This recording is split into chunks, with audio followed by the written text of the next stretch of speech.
Buenos días, buenas tardes o buenas noches. Mi nombre es Rania Mustafa y junto a mi grupo les vamos a exponer sobre las infecciones de las vías urinarias.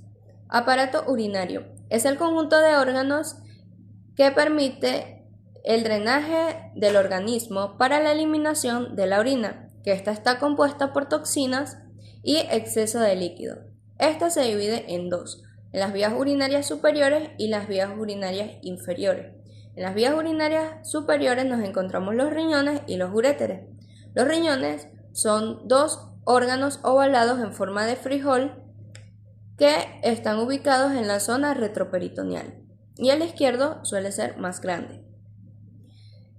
Está rodeado por tres capas: la capa externa, que es la fascia renal; la capa intermedia, que es la cápsula de grasas perirrenal; y la capa interna, que es la cápsula renal.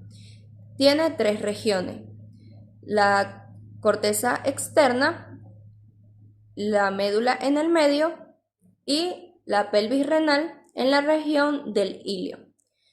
Los cálices son considerados las cámaras del riñón, por donde pasa el orine, y se divide en cálices mayores y cálices menores. Los cálices menores están situados en cada base de cada papila renal y los cálices mayores conducen la orina de los cálices menores a la pelvis.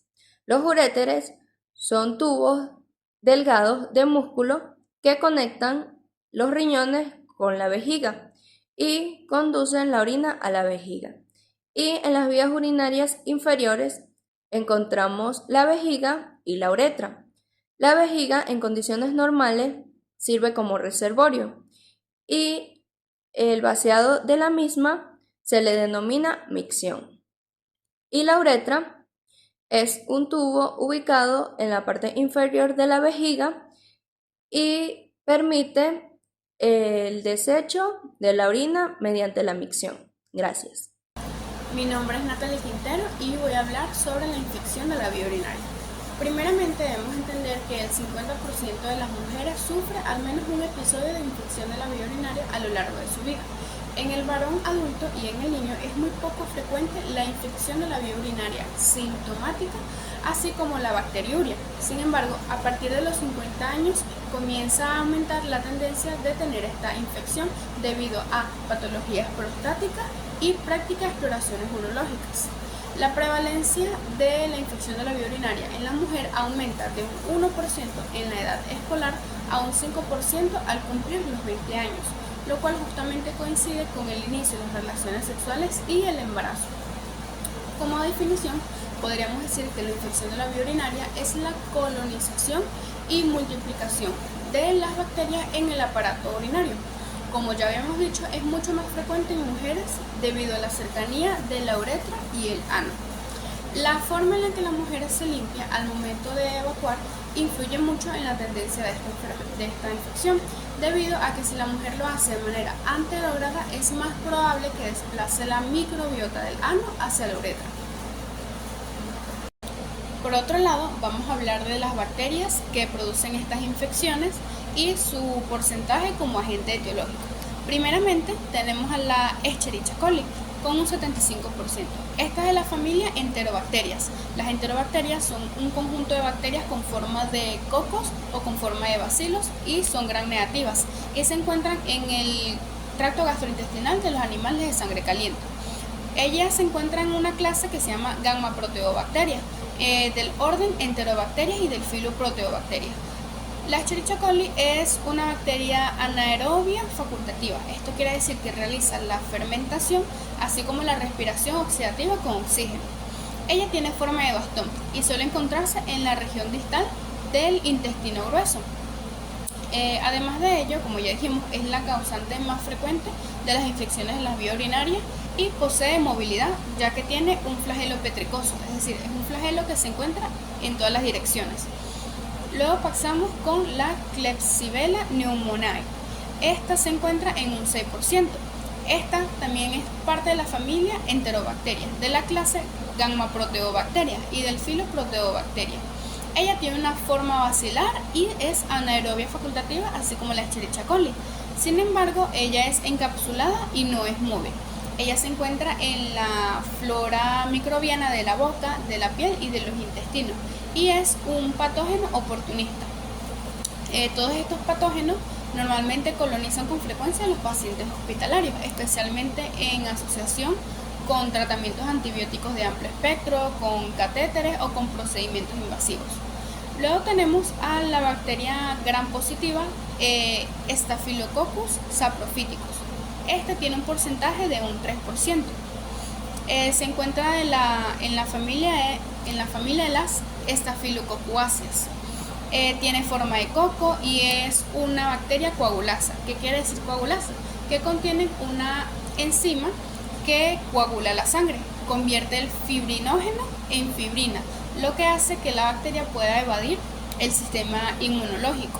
Esta es inmóvil, no forma esporas y es un causante frecuente de la cistitis en mujeres, lo que probablemente está relacionado con el hecho de que este organismo forme parte de la flora vaginal. Es un agente importante en las infecciones de adquisición hospitalaria, aquellas infecciones que se les llama nocosomiales. Luego tenemos a la bacteria gram negativa Proteus mirabilis. Esta es de la familia Morganelláceas, de género Proteus y de clase Gamma Proteobacteria, del filo Proteobacteria. Ella tiene forma de bastoncillo, es un anaerobio facultativo y muestra aglutinación. La aglutinación es cuando varias bacterias se unen, forman un conjunto para producir sus factores de virulencia. Esta se caracteriza porque tiene movilidad y porque tiene actividad ureasa. La ureasa es una enzima que hidroliza la urea. Ella la convierte en dióxido de carbono y amoníaco, lo cual ayuda a la bacteria ya que vuelve alcalino el medio donde está la bacteria y esto favorece su estadio y su crecimiento. Este también posee un flagelo petricoso, como ya dijimos, es un flagelo que se encuentra en todas las direcciones y normalmente se encuentra en el tracto gastrointestinal de los humanos.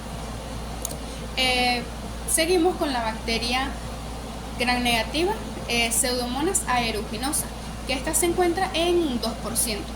Esta es de la familia Pseudomonadaceae, de la clase Gamma Proteobacteria y del orden Pseudomonadales. Esta tiene movilidad ya que tiene un flagelo unipolar, es decir, un flagelo que nada más se encuentra en una dirección. Esta es un patógeno oportunista de los causantes principales de las infecciones de adquisición hospitalaria, como ya dijimos, estas infecciones que se llaman nocosomiales. Mi nombre es María Briceño y a continuación les voy a hablar un poco sobre lo que es la clasificación. Se clasifica de diversas maneras. Primero tenemos según su ubicación. Tenemos la infección de vías urinarias bajas, que es la cistitis o síndrome miccional, y la infección de vías urinarias altas, pielonefritis, síndrome miccional, más signo de extensión de la infección. Tenemos según su severidad, que es la no complicada y la complicada. La no complicada no presenta factores de riesgo, independientemente que tenga signo de extensión de la enfermedad. Y la complicada asociada a factores de riesgos. Tenemos según su sintomatología, tenemos con síntomas presentes y la bacteriuria asintomática, que es un recuento significativo de colonias bacterianas en nuestra orina. También tiene ausencia de signos y síntomas atribuibles de infección de vías urinarias. No siempre es patológica, de hecho es de naturaleza benigna y no debe ser tratada, a excepción que sean de pacientes como las embarazadas y pacientes que serán sometidos a procedimientos genitourinarios invasivos.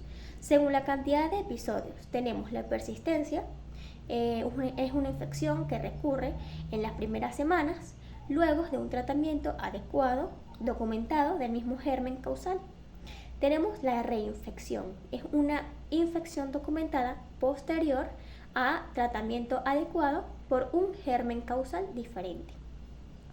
Tenemos la recurrencia, que es una infección documentada posterior a un tratamiento adecuado con urocultivo negativo posterior al tratamiento por el mismo germen, es decir, 3 infecciones urinarias en 12 meses o 2 infecciones urinarias en 6 meses. Factores de riesgo. Se da más que todo en la mujer sexualmente activa. Uso de espermicidas. Esto porque puede comprometer a la flora bacteriana vaginal y esto puede provocar que prolifere otro tipo de bacteria, como la Staphylococcus saprophyticus. Uso de instrumentación de vía urinaria. Son anomalías estructurales o funcionales del tracto urinario, como son la obstrucción en el tracto, el reflujo vesículo-uretral o una vejiga urogénica. Mi nombre es Jorgelis Colmenares y les voy a hablar sobre las manifestaciones clínicas de las infecciones de las vías urinarias. Dentro de las manifestaciones clínicas se encuentra el síndrome miccional, que se compone de polaquiuria. La polaquiuria se conoce como la necesidad constante de orinar y cuando se orina poco. Disuria es la molestia o dolor al orinar causando un ardor intenso. Tenesmo vesical se conoce como las ganas frecuentes de orinar al tener la vejiga vacía. Urgencia miccional es la sensación en la que una persona no puede contener las ganas de orinar. Y dolor suprapúbico. Para conocer de los síntomas es necesario mencionar los signos que se conocen cuando una infección se ha extendido, como por ejemplo fiebre mayor a 38.3 grados centígrados, escalofríos, fatiga y malestar, dolor en los flancos y dolor en los ángulos costovertebrales al momento de la palpación y de la percusión. Fisiopatología. En condiciones normales, la orina y las vías urinarias son estériles. Solamente la uretra distal está colonizada por flora cutánea y vaginal, constituida por Staphylococcus negativo coagulasa o coagulasa negativo, difteroides, estreptococos del grupo viridans y lactobacilos. Al momento de que los microorganismos ya han entrado a la vejiga, la posterior infección o el posterior desarrollo de la infección surge gracias al efecto de la densidad de población bacteriana en la orina y a los factores de virulencia de los microorganismos, especialmente por su capacidad de adherencia al urotelio. Ya cuando existe una mayor virulencia o adherencia, la invasión se produce con inóculos menores, como por ejemplo la Escherichia coli, la bacteria Escherichia coli, se presenta en su superficie fimbrias del tipo 1, el cual se han observado en las personas o en los pacientes que presentan infecciones de las vías urinarias no complicadas que en pacientes con infecciones de las vías urinarias complicadas. Las mujeres que no secretan antígenos ABH o de Lewis A tienen una mayor capacidad de fijar la bacteria Escherichia coli al urotelio y por esto tienden a sufrir mayormente de infecciones de las vías urinarias recurrentes, por lo que en ausencia de esta glucoproteína hay una mayor exposición a los receptores de las fimbrias tipo 1. Mi nombre es Policarpo Montezuma y les voy a hablar sobre cistitis. La cistitis es una infección de las vías urinarias que suele ocurrir cuando las bacterias que se encuentran fuera del cuerpo ingresan a través de estas vías, a través de la uretra y comienzan a multiplicarse, lo cual genera una inflamación superficial de la pared vesical, caracterizada por la aparición de un filtrado inflamatorio, edema, hiperemia de la mucosa. Si la infección progresa, pueden aparecer hemorragias focales o difusas y exudado purulento, o sea, excreción de pus. Los pacientes que tienen cistitis presentan habitualmente una bacteriuria significativa y piuria, aunque en casos de mujeres presentan recuentos bajos de bacterias uropatógenas en el urocultivo. Los agentes causales de cistitis bacteriana pueden ser Escherichia coli, Staphylococcus saprophyticus y Enterobacterias gram negativos. Cuando hablamos de cuadro clínico, la cistitis se caracteriza por la aparición de disuria, que es la dificultad para orinar, con dolor, la polaquiuria, que es la necesidad de orinar muchas veces durante el día o la noche, en volúmenes normales o inferiores a lo normal. La micción urgente, que es un síndrome miccional irritativo o síndrome cistítico.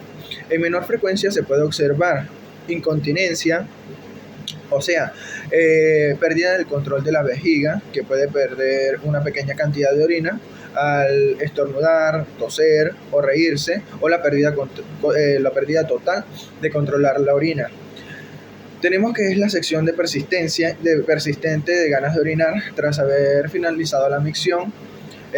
La fiebre y otras manifestaciones sistémicas son muy raras. Su aparición ya nos indicaría la existencia de otra patología como la pielonefritis o de la prostatitis. La micción de la orina puede ser malolienta y ocasionalmente puede haber hematuria macroscópica o sangre en la orina, o sea, cistitis hemorrágica, sin que ello indique una afección complicada. Cuando hablamos de cistitis crónica recidivante, puede ser causada por una recurrencia de la enfermedad, cuando se produce por el mismo germen dentro de las 4 semanas, de las 4 semanas siguientes a un episodio agudo o bien la reinfección prácticamente. El 80% de estos casos. El Escherichia coli es el organismo predominante de las infecciones urinarias recurrentes. Las Pseudomonas, el Enterobacter, la Serratia, la Acinetobacter o Enterococcus. Para la cistitis no complicada, el tratamiento empírico se le va a administrar por vía oral, como fosfomicina, trometamol de 3 gramos en dosis única, una cefalosporina oral de la tercera generación, como ceftibuteno de 200 miligramos cada 12 horas durante 3 a 5 días. Una fluoroquinolon, como por ejemplo ciprofloxacino de 500 miligramos cada 12 horas durante 3 a 5 días, o nitrofurantoínas de 100 miligramos cada 12 horas durante 5 a 7 días. En cistitis crónicas se puede emplear el mismo tratamiento antibiótico durante 7 días. Si la evolución es favorable, la sintomatología desaparecerá antes del tercer día de tratamiento. En caso de persistencia de la disuria, es necesario comprobar si existe leucocitaria, que la ausencia de esta sugiere que la disuria se debe a una vaginitis o irritación uretral producida por traumatismo o por agentes químicos. Si persiste la leucocitaria, debe practicarse un urocultivo con antibiograma y en la mujer sexualmente activa ha de considerarse la práctica de pruebas para la detección de Neisseria gonorrhoeae, Clamidia trachomatis en orina o en un frotis cervical. En espera de los resultados puede prescribirse un tratamiento antibiótico distinto al inicial o tratamiento sintomático como fenazopiridina de 200 miligramos cada 12 horas. Cuando hablamos de pielonefritis, en la pielonefritis se observa un filtrado inflamatorio con predominio de leucocitos polimorfonucleares, generalmente localizado en el lóbulo renal y de aspecto triangular con la base dirigida hacia afuera. Si existe obstrucción uretral, puede afectarse todo el riñón y en pocos días la acción conjunta de infección e hidronefrosis puede originar una lesión irreversible del parénquima renal. En los primeros años de vida, la infección asociada a reflujo vesicouretral y intrarrenal puede originar cicatrices con pérdida de grosor de la corteza renal, como deformación de los cálices y deterioro progresivo de la función renal, con el nombre de nefritis bacteriana.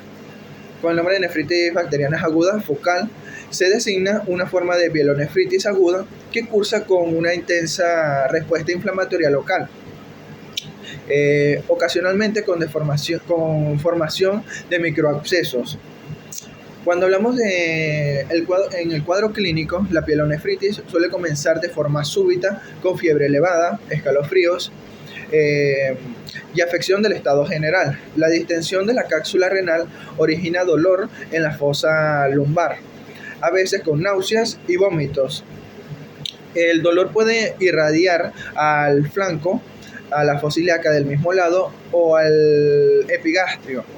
La percusión de la fosa lumbar y la palpación bimanual suelen ser dolorosas. El cuadro puede acompañarse o ir procedido en uno o dos días de un síndrome cistítico. En pacientes ancianos, la infección puede cursar con incontinencia urinaria, dolor abdominal vago, confusión, deposiciones diarreicas y deterioro de la función renal. En pacientes con vejiga neurógena por lesión medular o esclerosis múltiple, la infección puede debutar con un aumento de la espasticidad muscular. Cerca del 20% de los pacientes con pielonefritis aguda presentan bacteriemia y en torno al 5% sufren shock séptico. En el paciente diabético, la pielonefritis puede complicarse con el desarrollo de necrosis papilar o necrosis del parénquima renal y formación de gas. La necrosis de una o varias papilas renales pueden causar hematuria, obstrucción uretral, con dolor semejante al de un cólico nefrítico y deterioro de la función renal. El diagnóstico de pielonefritis aguda no plantea dificultades si la paciente o el paciente presenta fiebre, dolor en la fosa lumbar y síndrome cistítico. El problema surge especialmente en el paciente anciano, cuando faltan uno o más de estos datos o el dolor irradia o predomina en epigastrio, hipocondrio o fosa ilíaca. La pielonefritis del riñón derecho puede confundirse con una colecistitis o una apendicitis, y la del lado izquierdo con una diverticulitis, cuando el síntoma predomina es el dolor lumbar. Y la fiebre falta o es poco importante. El cuadro puede confundirse con un cólico nefrítico, con un infarto renal o con una hemorragia intraquística en el paciente con poliquistosis renal. En el varón, la prostastitis es la causa más frecuente de infección urinaria con fiebre. Cuando hablamos de tratamiento no complicada, puede tratarse en régimen domiciliario con una cefalosporina de tercera generación administrada por vía oral, como cefixima, ceftibuteno o cefditoren, de 200-400 miligramos cada 12 horas. Sin embargo, es aconsejable administrar la primera dosis de cefalosporina por vía parental. En pacientes alérgicos a los betalactámicos, el tratamiento puede iniciarse con un aminoglucósido administrado en dosis única diaria durante 2 a 3 días, seguido de una fluoroquinolona o de cotrimoxazol administrados por vía oral. Si el urocultivo confirma la sensibilidad a estos antimicrobianos, la infección complicada debe tratarse en el hospital, al menos durante las primeras 24 a 72 horas, hasta disponer del resultado del urocultivo y confirmar que la evolución es favorable. El tratamiento puede hacerse con una cefalosporina de tercera generación parental, como cefatriaxona o cefotaxima, o un aminoglucósido o astreonam. En caso de sepsis grave o shock séptico, el tratamiento empírico debe iniciarse con un carbapenem, preferiblemente asociado a amikacina. Si la evolución es favorable, en el plazo de 3 a 5 días se normaliza la temperatura y la proteína C reactiva desciende a menos de la mitad del valor inicial. Cuando se dispone del resultado del urocultivo, el tratamiento puede seguirse por vía oral hasta completar los 10 a 14 días con antibiótico elegido de acuerdo con el resultado del antibiograma. Puede emplearse una cefalosporina o preferiblemente una fluoroquinolona como ciprofloxacino de 500 miligramos cada 12 horas o levofloxacino 500 miligramos cada 24 horas o clotrimazol para el diagnóstico de cistitis y pielonefritis. Para ambos casos es indispensable las pruebas de laboratorio que mantienen similitud tanto en la forma de muestra como en el procedimiento, bien sea en un uroanálisis o urocultivo. La obtención de muestras de cistitis y pielonefritis en mujeres es apartar los labios uretrales y lavar cuidadosamente la vulva. La operación se repite 3 veces y la micción se realiza manteniendo los labios separados, desechando la primera porción y recogiendo la central en un recipiente estéril, y en hombres se retira el prepucio y se lava el glande. Gracias. Mi nombre es María Gómez, yo le vengo a hablar sobre las infecciones del tracto urinario. Cuando hablamos sobre la prostatitis, esto hace que se clasifiquen en 4 categorías, de acuerdo con la forma de presentación clínica. Esto hace una etología del proceso, las cuales estas se caracterizan como 1, prostatitis aguda bacteriana, prostatitis crónica bacteriana, síndrome de color pélvico o crónico. También se le puede denominar como prostatitis crónica no bacteriana. Y por último, tenemos una prostatitis inflamatoria asintomática. Esto va de acuerdo a su cuadro clínico según su diagnóstico, y también se le podrá administrar el tratamiento indicado. Ahora bien, cuando hablamos sobre las infecciones del tracto urinario, también tenemos una bacteriuria asintomática. Esto es de la presencia de un número significativo de bacterias en la orina, que se encuentra en la orina, que ocurre sin ninguno de los síntomas usuales. Para eso tiene que darse uno, ver la clínica también para poder suministrarle el tratamiento indicado. Y